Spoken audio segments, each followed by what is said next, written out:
we think about irrevocable trust, it's like we're gifting money into a trust and we can never really access that again.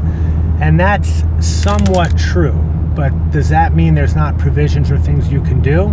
Well, there are if you know what you're doing and you're dealing with the right people. So if, let's say, you have a change of circumstances and you had a certain type of legal structure in an irrevocable trust that served you and your family well, and maybe you moved to a different state or a different country, or there's some change of circumstance in your world where that legal structure doesn't really make sense anymore. Well, because you gifted the money and you can't claw it back, because that's the irrevocable part. You can't bring it back into your name. But in some circumstances, you can decant it into another type of trust vehicle that may better serve you. So decanting a trust is like decanting wine, taking it from one bottle and pouring it into the other.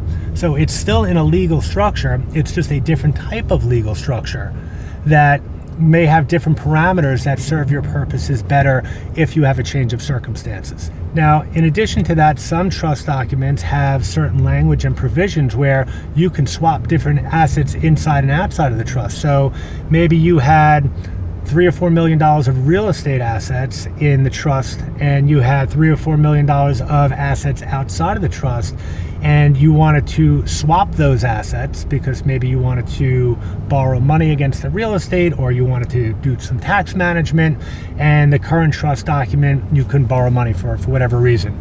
Well, in some circumstances, if there is specific language in the document, you may even be able to swap assets as long as it's the same amount.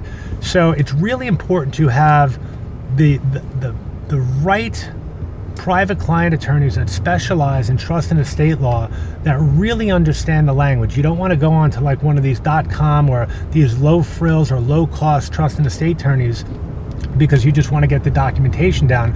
You want to get the right language to ensure that you're getting really the most out of everything, but most importantly that it's as flexible as possible, because the one change in life, the one constant in life is change. I said that wrong, the one change in life. The one constant in life is change.